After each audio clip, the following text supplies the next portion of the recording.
All right, we are back for the second hour here on Monday, June 29th, Chapter 18, Part 2. Remember, Quiz 2 is due Tuesday, and that includes the questionnaire. We want you to fill that out and get that in as well with Quiz 2. Test 1's coming up. A reminder on that here just in about a week. Yeah, July 6th. That'll be available on that Monday. Chapters 16 through 18, it's multiple choice. There's 40 multiple choice questions.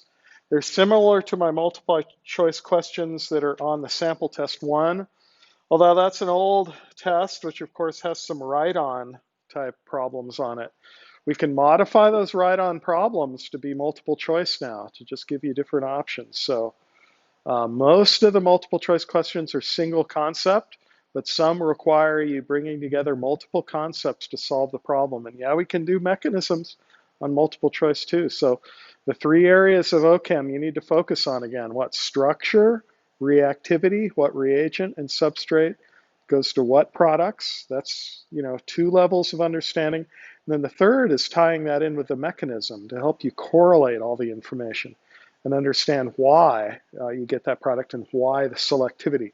That's very important now for the dye substitution on electrophilic aromatic substitution. But I think there's one more of the 5 key reactions for electrophilic aromatic substitution, and that's acylation, Friedel-Crafts acylation. So let's come over here and start looking at that. So here's a reaction that we have with an acid chloride now. Now this is a different type of functional group. We may have just introduced that in 351. We certainly haven't used any reactions with it yet, but now we are. This comes from a carboxylic acid where the hydroxyl group is exchanged for chloride. It's made from the carboxylic acid.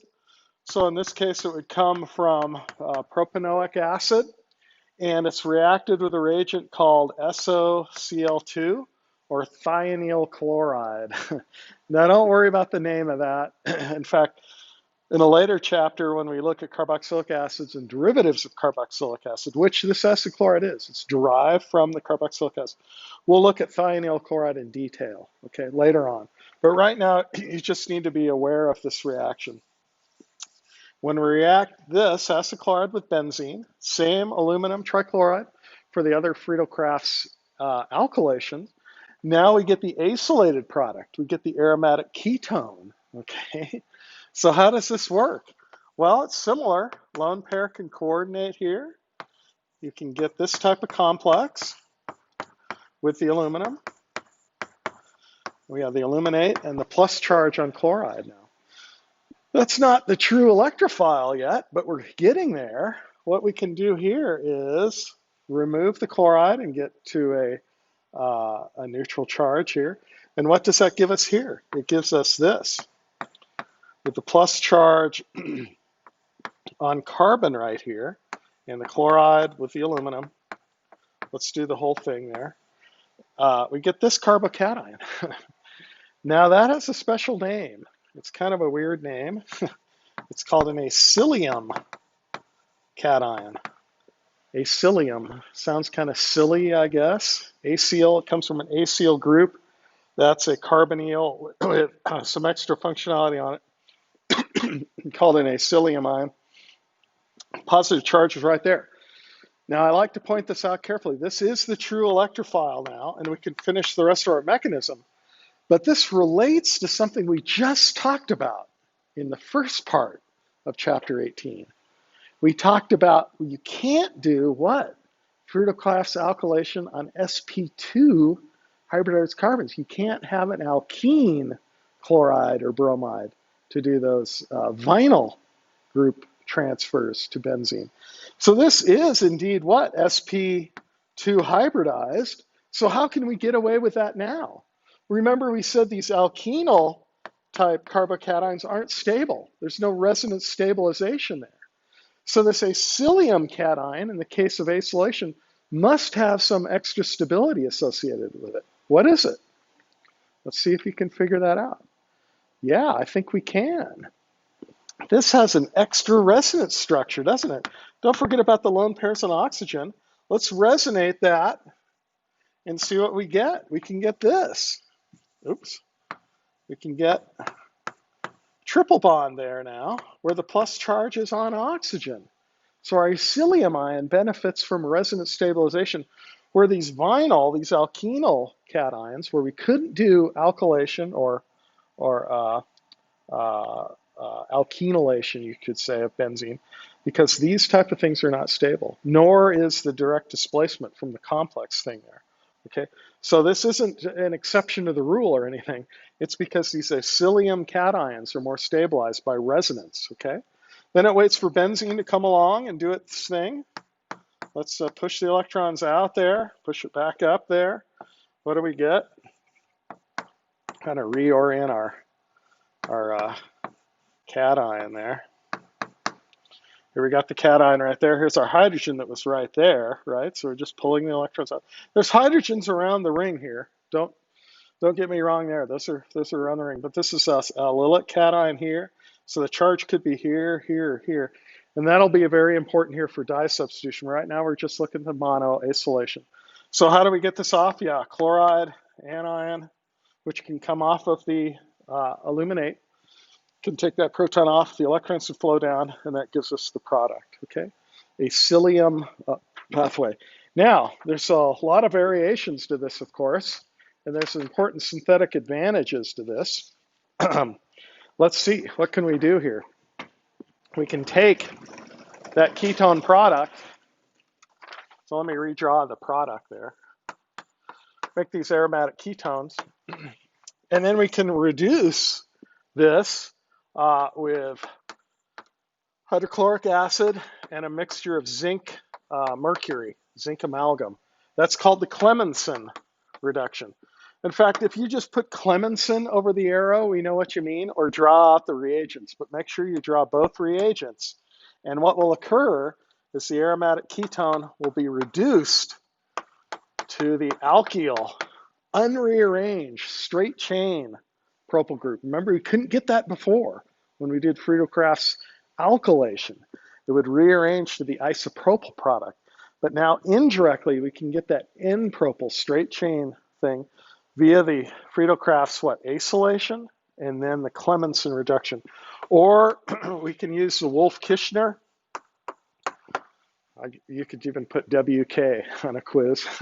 We'd know what you mean. You'd probably pick the reagents for this reaction. What would be potassium hydroxide and hydrazine? Hydrazine is a rocket fuel material, very strong reagent, but it's a diamine you see here together. Now, you don't need to know the mechanism, electron pushing, for either of these reactions, but you do need to know the reactivity, taking an aromatic ketone to an alkyl benzene. Either the Clemmensen reduction under acidic conditions or the Wolff-Kishner. Now, why do we give you two sets of reagents here?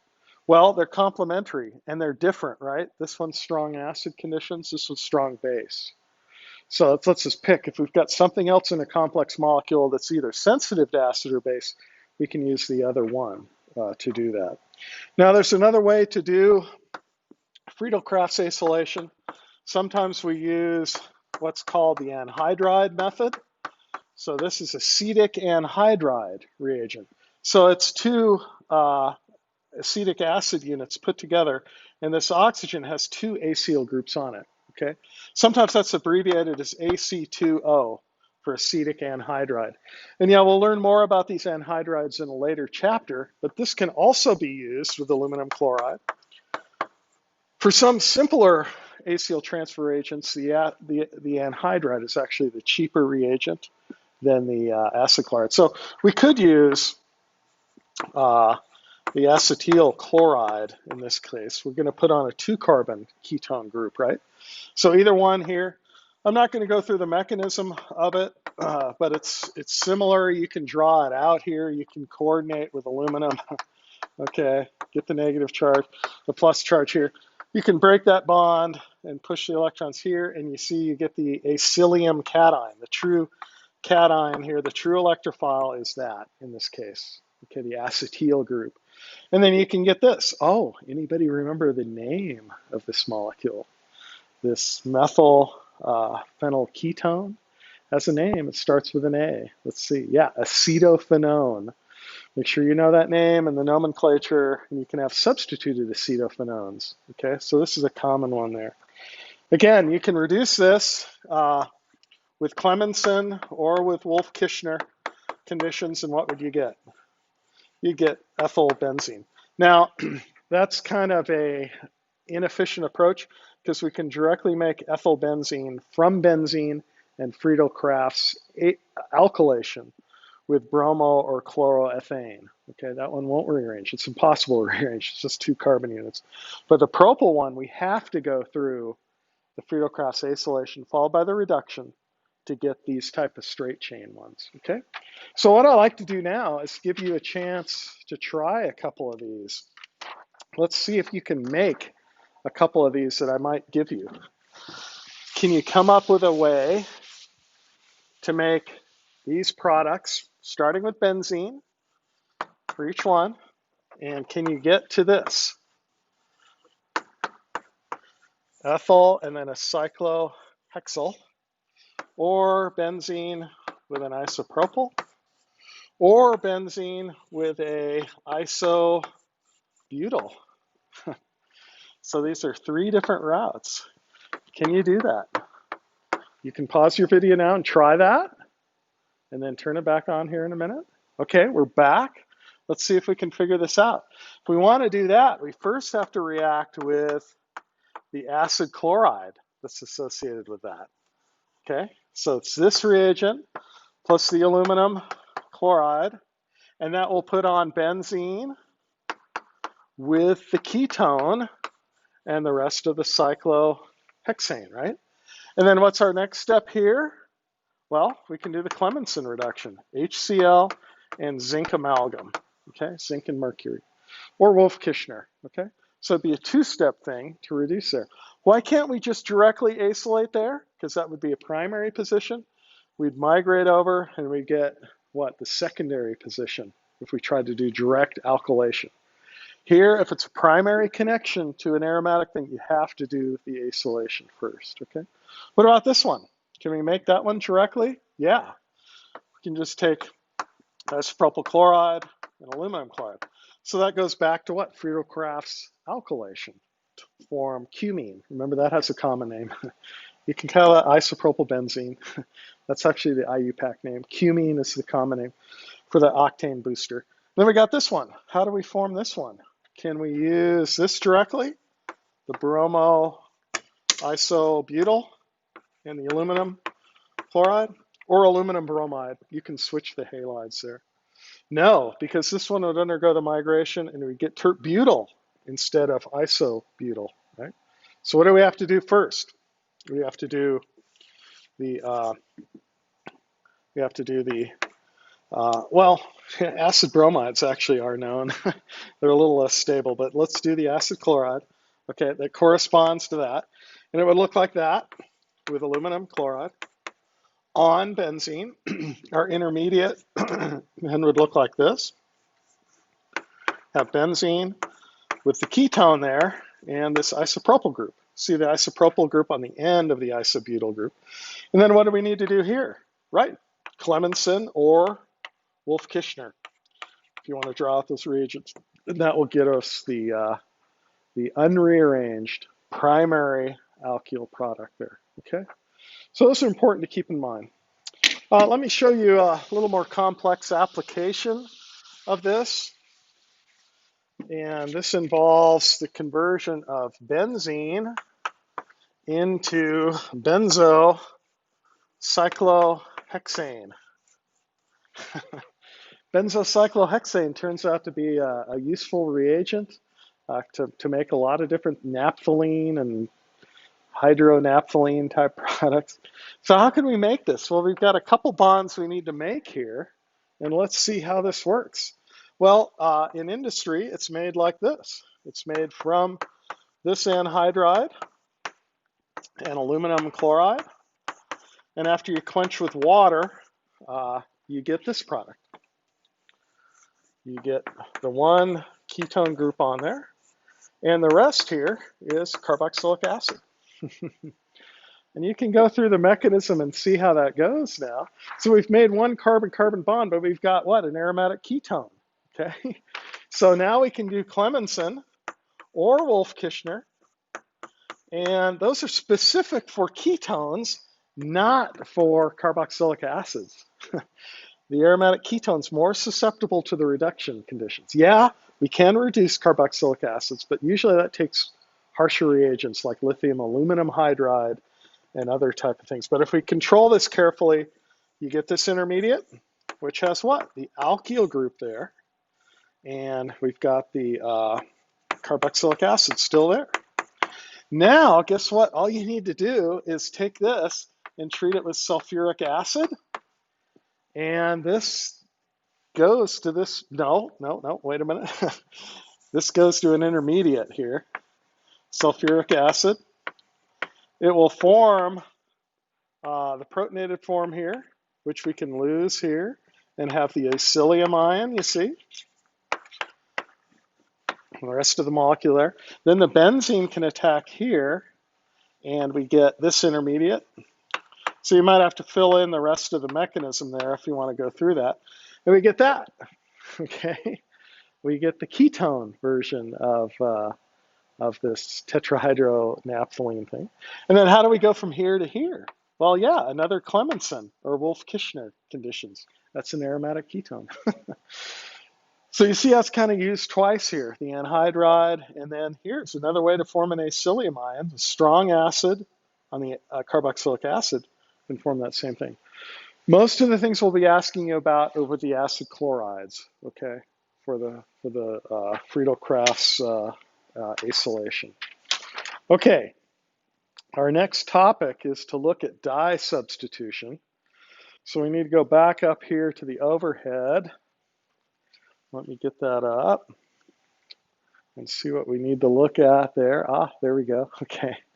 So this is the second part of the outline. We've done the first part here, chapter 18. Now we're getting into this, and I've already introduced it. I'm not going to go through the basics, but I want to, point out where we're going here roadmap-wise. And what we're going to do now is have substituted benzene and put on another functional group. We're going to do electrophilic aromatic substitution on substituted benzene. And the two groups we're going to examine are electron donor groups, okay? Things like alkyl, ethers, and amines or anilines that have lone pairs. And we're going to have to identify the factors that control this. These primarily give ortho and para products, okay, like I pointed out before. And we'll also look at things that are electron withdrawing groups that deactivate the second reaction, okay? These are things that have resonance withdrawing groups like aromatic ketones, halogenated alkyl, nitro, or ammonium groups, okay? Here's a positive charge. There's a positive charge on this nitrogen. That's going to be resonance conjugated or inductively interacting with benzene, which will deactivate, slow down this reaction, and the meta pathway turns out to be the de facto, or the less deactivated pathway, you could say. These will be the meta products. We'll have to examine these intermediates, and that's what we're showing there. And there's a couple other reactions we're going to look at there. Here's the big chart, which is more detail than the one in the book. And I'll go through the specifics of this and how we can see it. But in fact, here's an electrostatic potential energy diagram for these electron-rich benzenes here. This is an aniline molecule, benzene. You can see the benzene ring. And then there's an amino group right here, this aniline. Aniline and phenol, these are very fast. These are the relative rates compared to benzene. Benzene's the regular rate, which is fast enough. Those reactions are done in hours. But these reactions with aniline and phenol are done in seconds. These are super fast reactions. In fact, you can leave out the Lewis acid in some cases here with these. They're so fast, and I'll point those out. You can see the lone pair here in red. Red means high electron density or more dense electron. And that's the pi system here on the benzene. That's the red color on the benzene. And then the lone pair is also high electron density. So red or orange means higher reactivity for the second electrophile going on. That's what we're talking about here.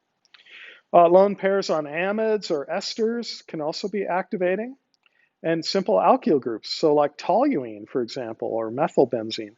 That's faster than benzene itself. That's a different type of activation. It's inductive or hyperconjugative activation. Any alkyl group will be an inductive donor through the sigma framework and make it react faster than benzene. Here's benzene itself. It's kind of a orange, pale orange color. The activating groups makes this show up more red in the computer simulation of it. And then we got the deactivating groups. Halides are what? They're electronegative, so through the sigma bond framework, they're pulling electron density out. They're slower. And this is one of the exceptions to the rule. They're still orthopara directors.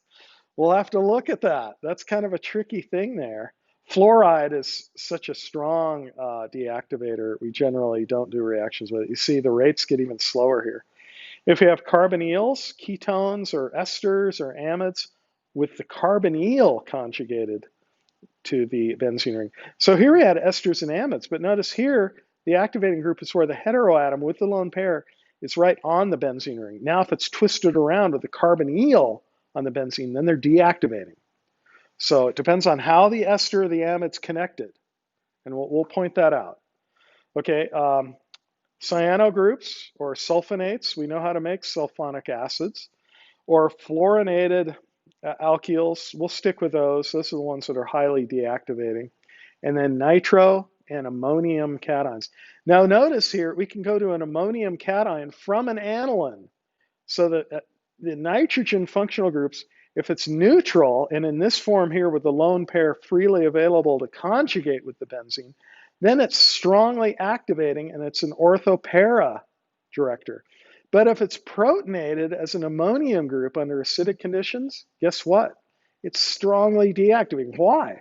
Because now it has a plus charge right on the ring. Same as the nitro, by resonance and induction, these are deactivators and they give meta products. There's another little caveat here. Any of these strong deactivating groups, we don't have the ability to do Friedel-Crafts reactions, either acylation or alkylations. No Friedel-Crafts with strong deactivators. That's pointed out in the book, and I'll point it out in the examples. Let's look at the potential energy electrostatic diagram here. Look, the benzene ring now with a nitro. Here's a nitro group on benzene. The inner part of the benzene is now green. What does that mean? Green and blue means low electron density or partially positive positions in a molecule. Orange and red are high electron density or large electron density. These are more nucleophilic, more reactive, but this is turned green. Why? The red is the two oxygens on the end of the nitro group. Okay, that's where the electron density in. It's being sucked out of the benzene ring, so they react very slow. Okay, so this chart, this diagram will be important. Let's go back to the board here, and let's examine something fundamental about the reaction diagram for electrophilic aromatic substitution. So we've got our diagram here, energy going up in this direction, and we're going to do electrophilic aromatic substitution. We've got benzene, and we've got our electrophile, okay? And it starts out at some position, okay, in free energy. We go to a transition state, and that's going to be slow. That's the high energy thing. We're going to have our intermediate. What's our intermediate look like again? Well, it's this. We've got our electrophile, our cation. Okay, all of them have this, right? And we've got to lose this by the action of a base, taking that proton off to go, what? Down this pathway to the product, okay? Then we get our product, our substituted product, okay? So this is what it looks like. This is our slow, our rate limiting step. This step is relatively fast. That's also a transition state, but remember, you're forming this aromatic product. So this relative barrier here is quite a bit smaller than this one. That's all we expect you to know. But what effect here? Let's see. If you have different groups on here already, okay? Let's say we've already got a group on there. Anything that's on this group already, it can affect what the height of this transition state, right? If it's stabilizing this cation here, it can lower this transition state and make this faster, okay? If this group is stabilizing that allocation. Anybody remember the effect? This is named after a person, a physical organic chemist. This is the Hammond postulate, where he said anything close in the reaction profile to this intermediate, if it's endothermic, and this is an endothermic transition state, right? We're going to a less stable thing. So anything that stabilizes this high energy intermediate in the transition state, because it's close to that, right? So if this is stabilizing here, this will lower the barrier here and make it go faster. So that's the basis of these electron donating groups. And that only comes out if we then get the ortho para products for this next group going on there, okay? So we ortho and para, and we'll point that out specifically where it is. But if we have an electron withdrawing group, what will that do? That will actually raise this barrier because it's destabilizing this intermediate. The G group, or the group that's already on there, if it's pulling electron density out, it will raise this energy and make this slower, okay? Okay, and it will end up giving us meta products, okay? We always get a mix of ortho and para usually, unless sterics make the ortho product less likely. But for synthesis applications, you can get a mix of ortho and para and separate one or the other. But you have to identify what that group is and whether it's a donor group or a withdrawing group to give you this. So Hammond postulate, if you remember that, but you can just think, if there's anything stabilizing this endothermic intermediate here, that will have an effect on the transition state that has to do with how fast it gets there, right? The speed of it. I think that's enough we need to say there, yeah. Okay, let's look at the effects of these groups, still with a little bit of, generalization here. Let's see. So there's a couple of effects here. There's resonance and there's induction. These can affect the rates or whether the benzene's activated toward the second electrophilic substitution. By resonance, if it's an electron donor group, it'll have some X group here with lone pairs, okay, that can donate into the benzene ring. So here's our benzene. And that donation there, we say, can be through resonance. Inductive donation can be an alkyl group. So if we've got, alkyl groups, even methyl, the simplest thing, this sigma bond can be hyperconjugated to the benzene ring and help make the stability of that intermediate allocation more stable and can be faster. Now, so these are contributing to increasing the speed of the reaction and this ortho para selectivity. But let's see, we can also flip this around, right? We can have benzene here with a group like this, a ketone, or benzene with a nitro group. And what? We've got this resonance conjugated here to a withdrawing group because that's the important resonance contributor here. And notice if that's right on the benzene ring, look, you're pulling electron density out of the ring. You're destabilizing the intermediate allocation. Same thing here. This is coming out and pushing electron density up there. This will make the reaction slower and it will lead to meta products, okay? That's just the resonance idea of electron, withdrawing groups, okay? Is there an inductive component to deactivation too? And let's see, yeah, if we have a benzene here that's got this type of thing, trifluoromethyl, what do you think there? Yeah, these are what? These are strong polar covalent bonds where the partial positive end is right there, right? And you've got 3 of them. So this is a strong partially positive character, that carbon, and that's also pulling electron density out. So we have inductive effects that are withdrawing if we have halo alkanes, we have electron donors that increase the rate if they're just simple alkanes. We have resonance withdrawing groups that slow things down via resonance, conjugation, or we have resonance donors here, okay? So keep that in mind as we go through the examples, and hopefully we'll keep this straight. So let's see. We'll keep the chart up there, and I want to give you some data here on our first example. We're first going to do nitration of toluene. So we have toluene here. So we already got a group on there, a methyl group, right?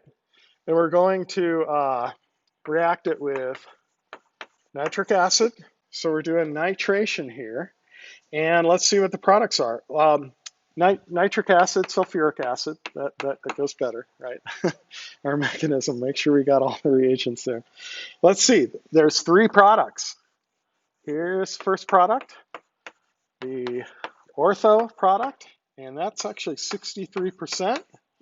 And we have the meta product. How much do you think we get there? That's meta, right? It's the 1,3 position. How much? Let's see. I've got the actual number. Oh, 3%. That's a tiny amount. You have to work hard to find that tiny amount. And then what's the other one? The para product. And there's only 3. You move this over, that's also meta, right? And how much of this one do we get? 34%. And let's see, what's the rate of this? It's done in 30 minutes, room temperature. Very fast. Now, we're going to put the overhead back up here in a second and go through a class activity where you've got to show why this is working, okay? And let me start you out here with the true electrophile. What's the true electrophile here? Nitric acid, sulfuric acid, right. It's the nitronium cation. So we can just start with that on our mechanism. And let's start out here and look at the ortho pathway, okay? So what would the ortho pathway look like? Well, it would be this intermediate where we've got the nitro group on there. We still have that hydrogen there, right? Cation and around like that. Now, we're going to have to examine the resonance structures here, okay?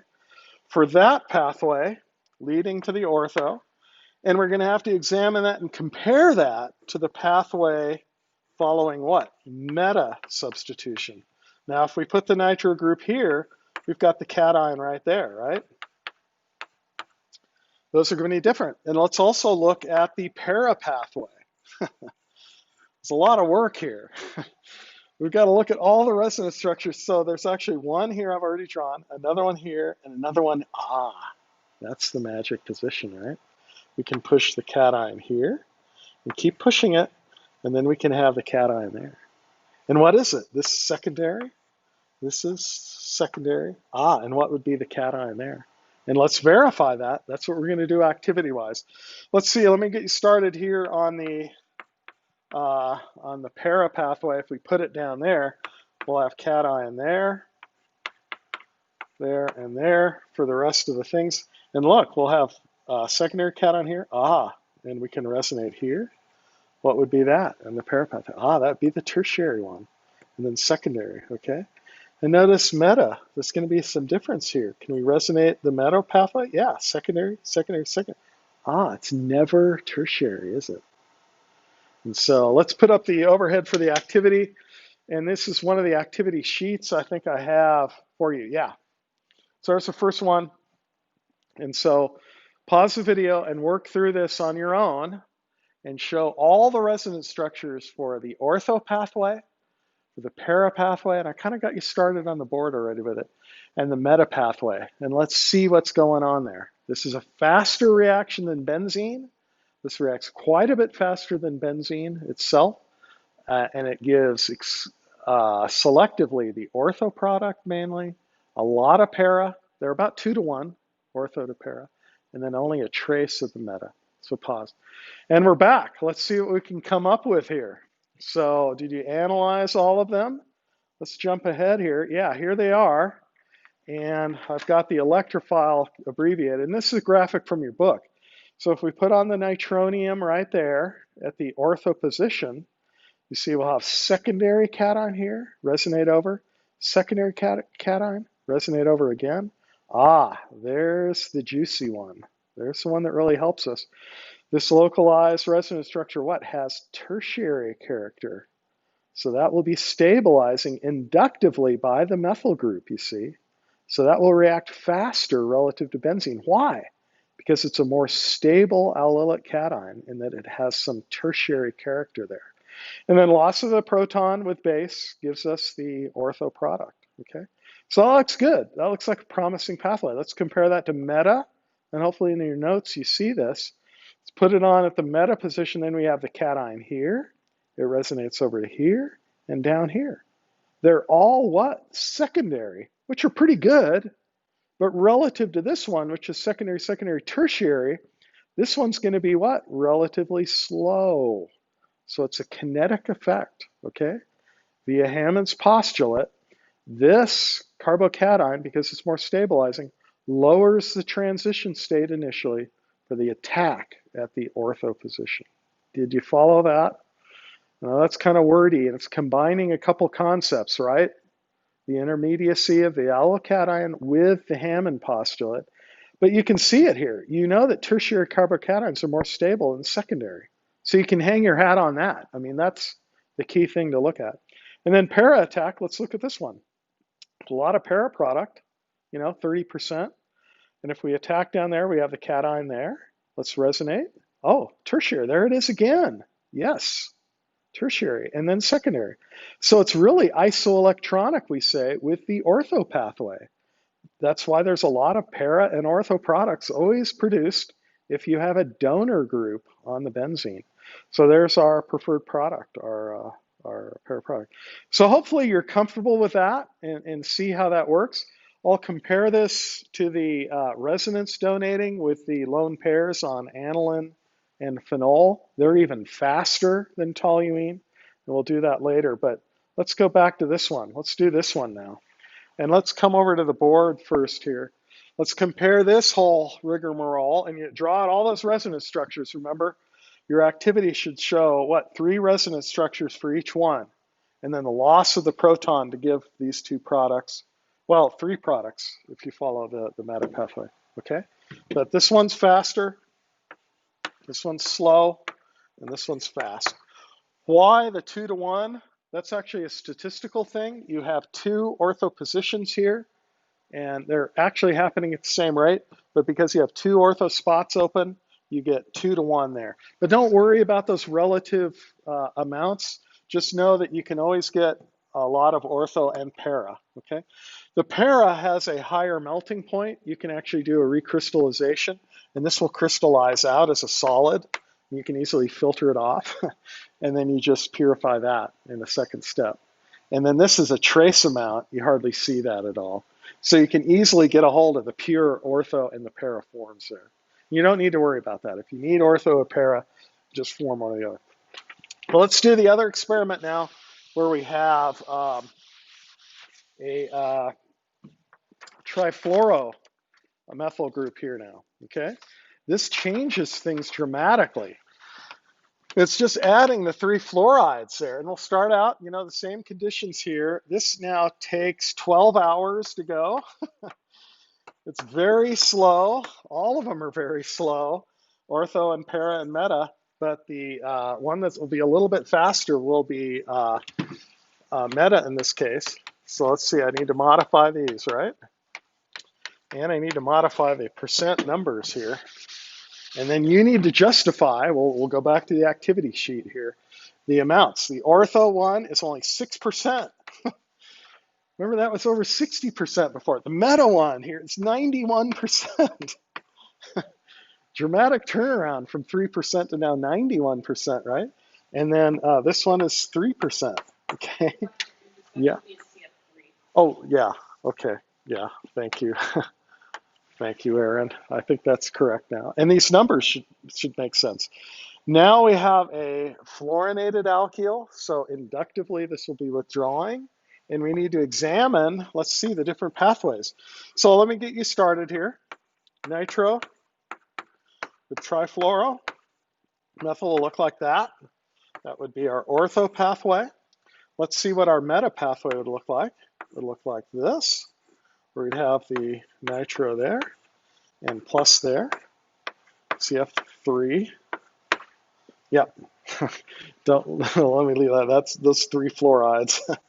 There we go. Okay. And let's see, the para pathway would look like what? This. So if we put the nitro there, what do we get? We get that. Okay. And that's leading to the para product.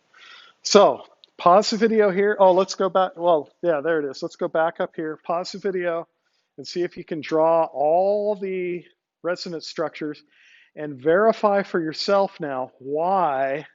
2 things. Why is trifluoromethyl deactivating, making slower, and why is it a selective meta director? That's the key thing here, okay? You really need to go through it and draw all the resonance structures at least once for both types here to convince yourself of what's going on. Don't just memorize the rules and always stick to that. Analyze the intermediate alkations. So pause, and we're back. Let's see what we've got. I think I've got the graphic here on the overhead. Yeah, there it is. Oh, no, this one in the book, sorry. This one, instead of trifluoromethyl, has nitro. But don't worry, nitro is also a deactivator, a meta director. So the different resonance structures here for the ortho attack on nitrobenzene and meta attack and para attack are analogous to the trifluoromethyl ones, okay? So let's just look through them. If we follow the ortho pathway, the cation will be here, secondary, here, secondary, and positive charge there. That's tertiary. Why is this highlighted? Why are we calling this destabilized? Oh, there it is right there. Oh, they gave it away. Darn. I wanted you to come up with that. Why is this unstable and unfavorable now? Yeah, 2 positive charges right next to each other. It's not a good thing now, right? Because inductively and by resonance, it's pulling electron density out of here and making this less stable, okay? So we get less ortho product in this case. Let's see, but we can minimize that if we have a meta attack here. If we put the new electrophile at the meta position, the 3 position over, we have secondary, that's okay. We have secondary, resonate over, and we have secondary, secondary, secondary, secondary. Not too bad. Before with the activators, we had secondary, secondary, tertiary, which was better than secondary, secondary, secondary. But now we have secondary, secondary, secondary, better than secondary, secondary, next to a withdrawing group. That's the bad one. It's going to raise that barrier and destabilize that. So deactivating groups slow down all the positions, ortho, meta, and para. But it slows down meta to a less extent than ortho and para, okay? So we're not speeding up the meta pathway in this case. We're simply slowing it down to a less extent than the ortho and para pathway. So that's a deeper understanding of what's going on here. And there's the meta product. And then here we have the para pathway, which again, secondary, here's the bad one that's highlighted. That's destabilizing. 2 positive charges right next to each other. It's going to raise the energy of that pathway and not give us as much of that.